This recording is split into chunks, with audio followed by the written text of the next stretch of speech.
Before you speak, she's already reading you. Not your words, your walk, your posture, your energy.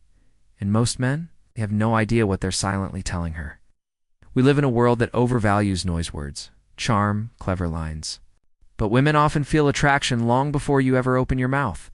It's not about saying the right thing. It's about being the right presence. Simple shift of your eyes, a pause before you respond, a slight change in your posture. These speak louder than rehearsed compliments. They're the invisible language of calm, confident masculinity. Picture this. You're standing in line at a coffee shop. You're not fidgeting. You're not scrolling your phone. You're still grounded. Calm. She glances at you. You don't need to say a word, your presence has already spoken. As Marcus Aurelius wrote, waste no more time arguing what a good man should be. Your body speaks your values before your mouth ever does. When you're rooted in Stoic discipline, you stop chasing approval. You move with intention, not anxiety. You become a presence she notices and remembers. Let me introduce Michael, 48, project manager in Denver.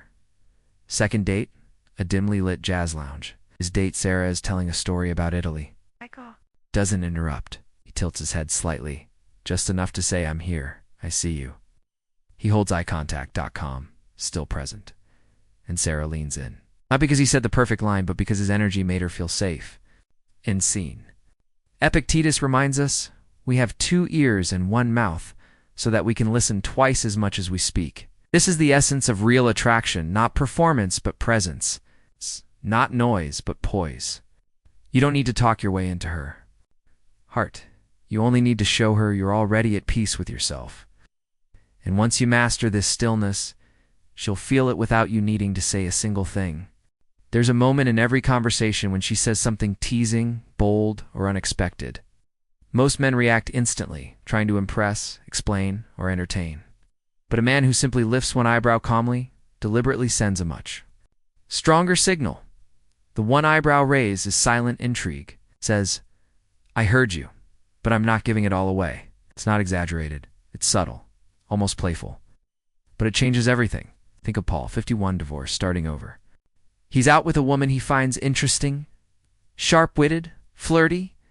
She leans in and says, So, are you always this serious? Paul doesn't speak. He simply lifts one eyebrow just slightly, then lets the silence linger. Her smile widens.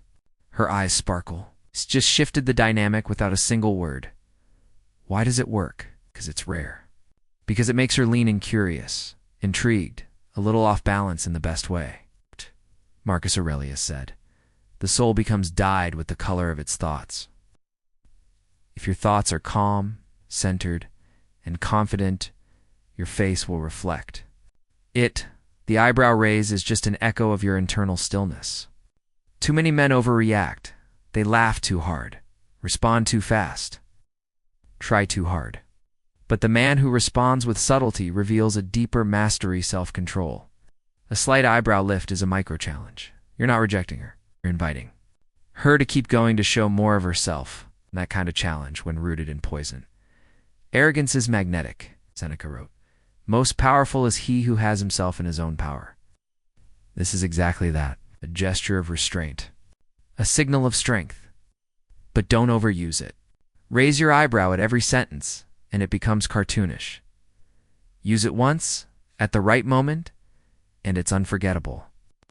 Practice restraint. Next time she says something that tempts a quick reply, pause. Let your face do the talking. Her wonder, because in that moment of silence, of subtle tension, she's not thinking about your words, she's thinking about you. Sometimes the most powerful move isn't what you say, it's how you move. Specifically, how you lean in. Most men either invade space too soon or stay too distant, afraid to get it wrong. But the calm lean, it's not about chasing. It's about signaling, I'm present. I'm engaged. I choose this moment.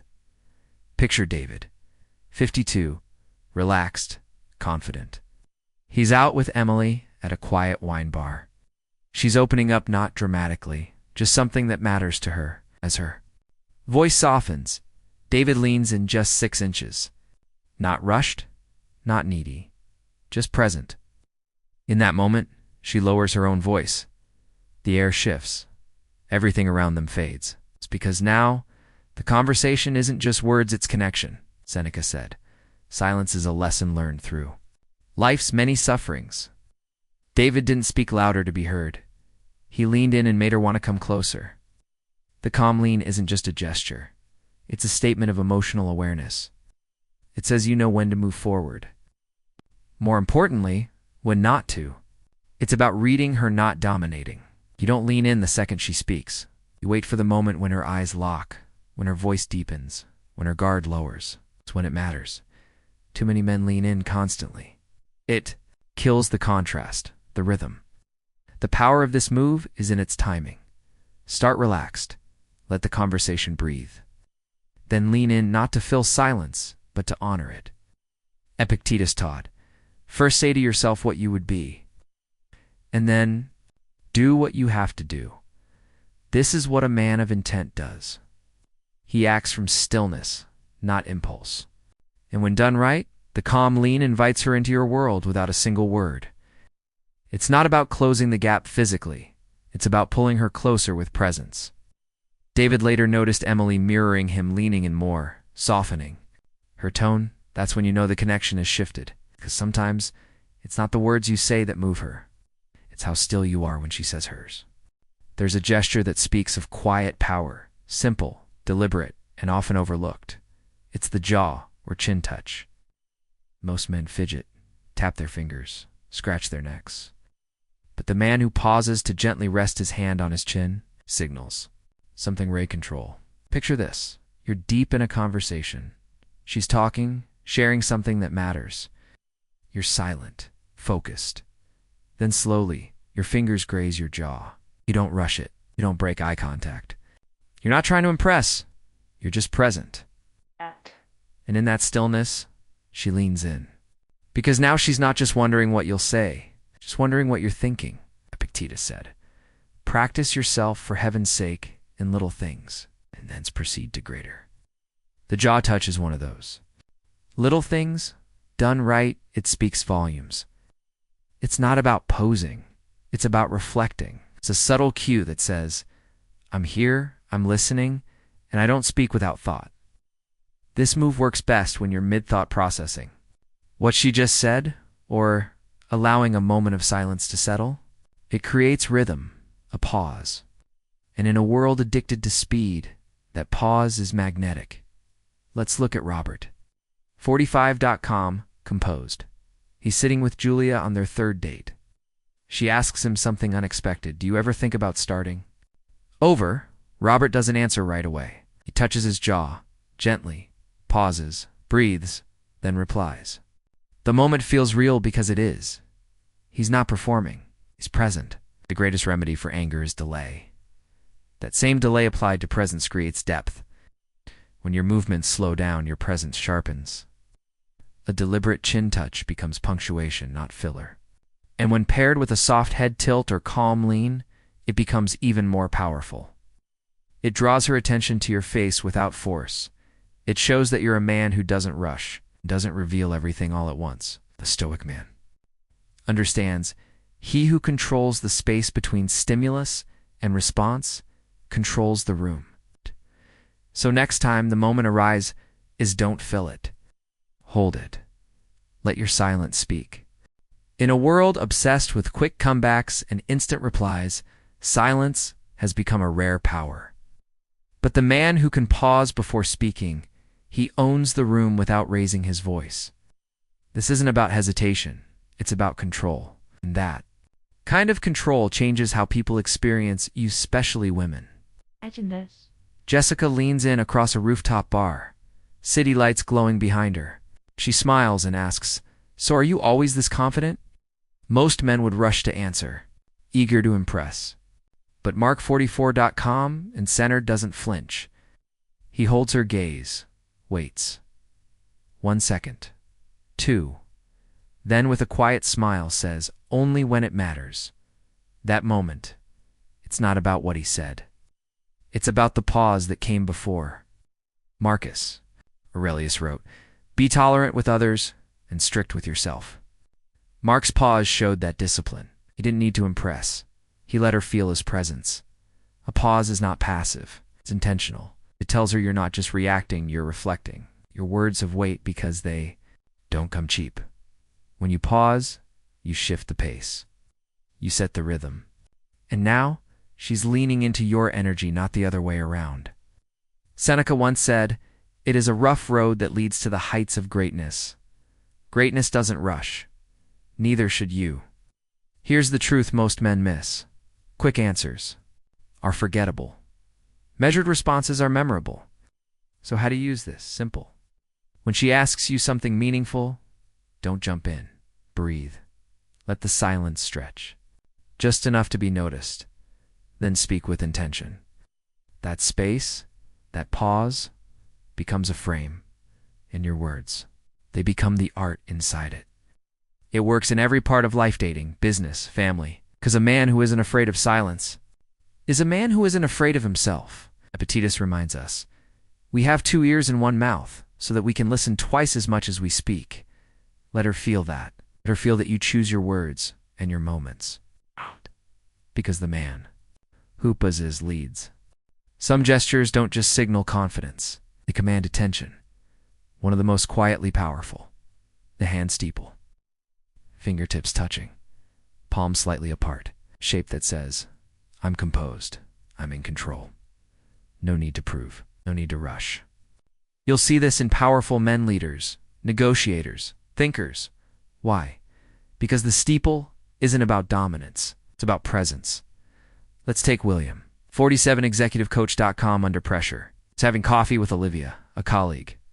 He's been casually dating, just sharing a personal struggle at work. He listens, steady, posture open, hands steepled on the table.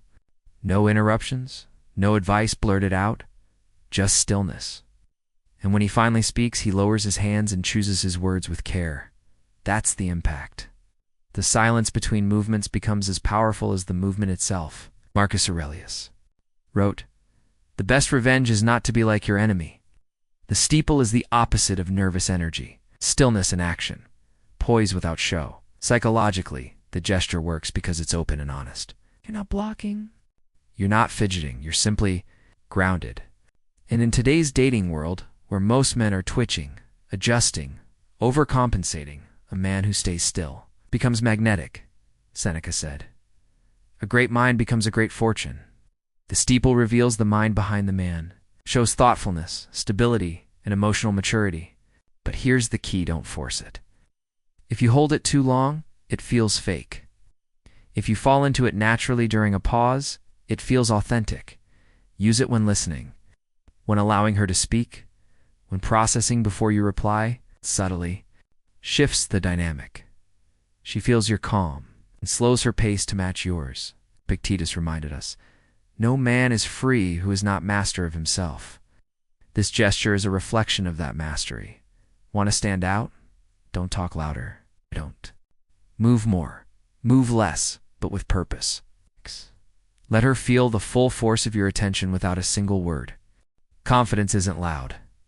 Sometimes it's a quiet shrug, paired with a smirk. The combination seems simple. One shoulder rises slightly, and one corner of your mouth lifts.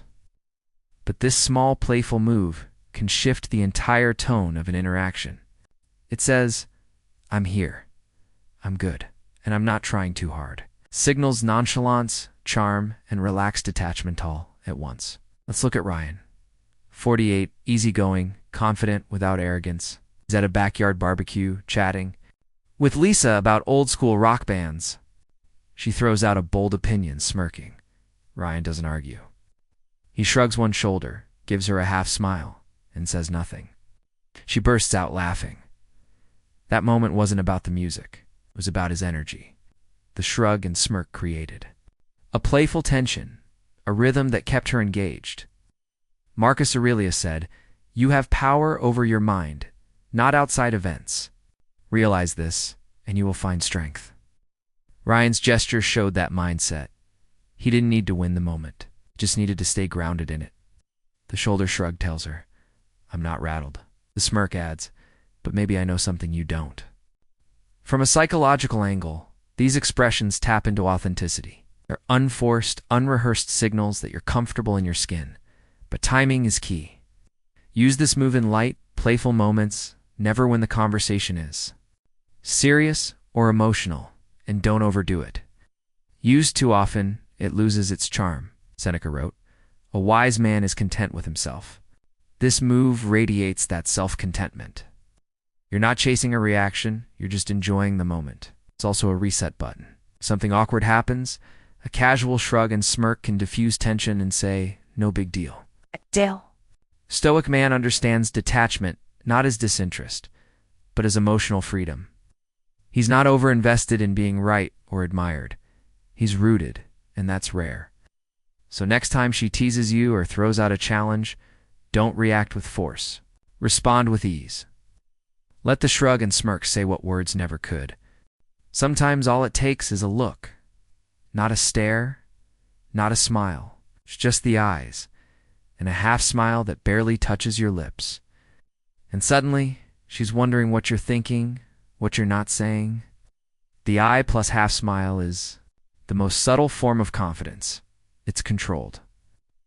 It's composed, and it sparks more curiosity than words ever could. Picture Anthony, 50, mature, calm. He's seated across from Mia on a quiet patio.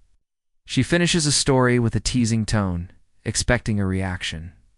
Anthony doesn't laugh, doesn't speak, just locks eyes with her for a second, longer than usual, and lets one corner of his mouth rise just slightly. Mia pauses. She shifts in her seat. The mood deepens not because he said something clever, but because his stillness spoke volumes. Marcus Aurelius said, "The soul becomes dyed with the color of its thoughts." When you are steady inside, your eyes will show it. You don't have to prove anything, you simply reveal it. This move works because it's quiet tension. It invites her to fill in the blanks. It makes her ask herself, what's behind that look? And once she starts asking, she won't stop thinking about you. Too much eye contact is invasive, too little weak. And this, balanced, brief, and deliberate, it's powerful. Epictetus Taught, if someone does wrong, the harm lies not in the act but in your reaction. This applies to charm too. You don't chase reactions, you create space for them. The half smile softens the intensity, shows you're not cold, but you're not over-eager either. It's the middle ground where confidence lives. Use it sparingly. One well-timed look creates a ripple she'll remember far longer than a compliment ever could, Seneca said. A man who suffers before it is necessary suffers more than is necessary. Don't overthink this. Relax into your presence. Let your energy do the work. So next time you're in that quiet moment, rush. Hold her gaze. Let the silence stretch. And let the smallest smile say what words never could. Before you even say a word, your body tells a story. And the way you claim space calmly naturally shapes how others respond to you. This is the essence of the space-claiming gesture. It's not about arrogance. It's about quiet ownership of the ground beneath your feet. Picture Tom, 52, casual, grounded, no need to prove anything. He's at a wine tasting in Napa with friends. Claire is across the table, telling a story. Tom isn't hunched forward. He's relaxed, leaning slightly back, one arm resting on the chair, the other holding his glass at ease. Nothing forced, nothing theatrical. But Claire notices. Pause. His posture says, I belong here. Marcus Aurelius said, look well into thyself. There is a source of strength which will always spring up if thou wilt always look. Tom doesn't dominate. He simply radiates comfort, and that comfort, he becomes magnetic. In psychology, posture reflects status and emotion. Those who shrink their bodies signal insecurity. Those who open up without posturing signal confidence. But don't mistake this for ego. It's not about puffing your chest or taking up extra room. It's about settling into the space you already occupy with calm intention. Epictetus taught, freedom is the only worthy goal in life. It is won by disregarding things that lie beyond our control. Owning your space is a form of freedom. You're not trying to impress. You're simply comfortable being seen. This gesture doesn't just affect her perception, it changes yours. You breathe deeper, you speak slower, you stop chasing approval, Seneca reminds us. It is not the man who has too little, but the man who craves more that is poor. The man who claims space with stillness is rich in presence. Try this. Next time you enter a room, pause. Stand tall. Relax your shoulders. Let your arms rest naturally. Don't fidget. Don't fold in. Just be anchored, aware, unshaken. Let your body say what your words never need to. I'm not here to take space. I am the space. Some moves aren't bold. They're subtle, almost invisible. But when done right, they leave a mark that lingers. This is the subtle lip bite. Not seductive, not exaggerated. Just a flicker of emotion so fast, she wonders if it even happened. Imagine Alex, in his early 50s, at a gallery opening talking to Claire. She shares something playful, maybe a compliment. Alex listens, doesn't interrupt. And for half a second, bites his lower lip, barely, and lets it go with a faint smile. She notices, but he says nothing. And that silence speaks. Marcus Aurelius wrote, "The soul becomes dyed with the color of its thoughts." If your thoughts are calm, grounded, quietly confident, your body will reflect that. The lip bite is not a performance. It's presence made visible. This gesture works because it signals internal movement. You're not trying to impress her. You're simply processing the moment naturally, honestly. And when you're composed, the contrast of that flicker vulnerability, tension, maybe curiosity draws her in. Epictetus reminds us, if you want to improve, be content to be. Thought, foolish, and stupid. The man who bites his lip at the right moment isn't seeking approval. He's at peace with being misunderstood because he's not here to explain himself. But be warned, this move only works when rare. Overuse makes it feel rehearsed, forced. Use it in moments of silence. When your eyes have already spoken, and the energy calls for something unspoken, not declared, Seneca said, "Nothing is more honorable than a grateful heart." The lip bite can carry gratitude. It can express that meant something without needing to say a word. Think of it like a period at the end of a sentence you didn't speak. It's brief, deliberate, and it lingers. In a world full of loud gestures and big moves, this one whispers. And that's why it stands out. The next time you feel something, curiosity, tension, joy, don't rush to respond. Let it show. Just a little. And then let it go. In a world of constant motion, the ability to pause deliberately and meaningfully makes you unforgettable. This is the Stoic power of owning your silence. Not being quiet out of fear, but choosing stillness because it holds more weight than any clever reply. Picture Ethan, 49, thoughtful and centered. He's on a second date with Natalie, shares a playful challenge. "So tell me, what's the boldest thing you've ever done?" Most men would jump in. Fast story, big energy. Ethan doesn't rush. He leans back slightly, holds. Her gaze breathes, then says, with a calm smirk, "I'll tell you, once I know I can trust you." That pause before the punchline? That's what made it land, not the line, the silence. Marcus Aurelius wrote, "Nowhere can man find a quieter or more untroubled retreat than in his own soul." Ethan lives this. He doesn't react, he reflects. He lets the moment mature. In that space, tension builds, but it's not discomfort, it's depth. The kind that makes her want to know more, to lean in, to feel seen. Epictetus reminds us, we have 2 ears and 1 mouth so that we can listen twice as much as we speak. Ethan lets her speak. He makes her feel heard by simply being present without rushing to reply. The pause shows self-control, restraint, it says, I think. Before I speak, and that level of composure, rare, irresistible, Seneca wrote. Speech is the mirror of the mind. So if your speech is calm, patient, and paced, your mind must be clear. The next time she says something important, don't just answer. Let your silence speak first. Let your breath settle. Then speak not to impress, to express who you are. A man who pauses is a man who leads. He sets the tone. He controls the rhythm. And she follows not because he's loud, but because he's deeply present. In a loud world, one of the most powerful ways to stand out is to slow down. This is the art of moving with intention, not in haste, not in reaction, but with purpose and precision. Think of Daniel 50, calm and clear-headed. He's out with Nicole. They've shared good conversation, but now she's watching him more closely. Why? Because when he reaches for his drink, he moves slowly. When he laughs, it's not rushed. When he speaks, there's a beat of silence before each word lands. That slowness draws her in. Marcus Aurelius said, "If you are distressed by anything external, the pain is not due to the thing itself, but to your estimate of it." Daniel doesn't chase moments. He lets them come to him, and that calm becomes contagious. Slowing down shows mastery of your energy. In conversation, body language, in decision-making, you're not trying to dominate.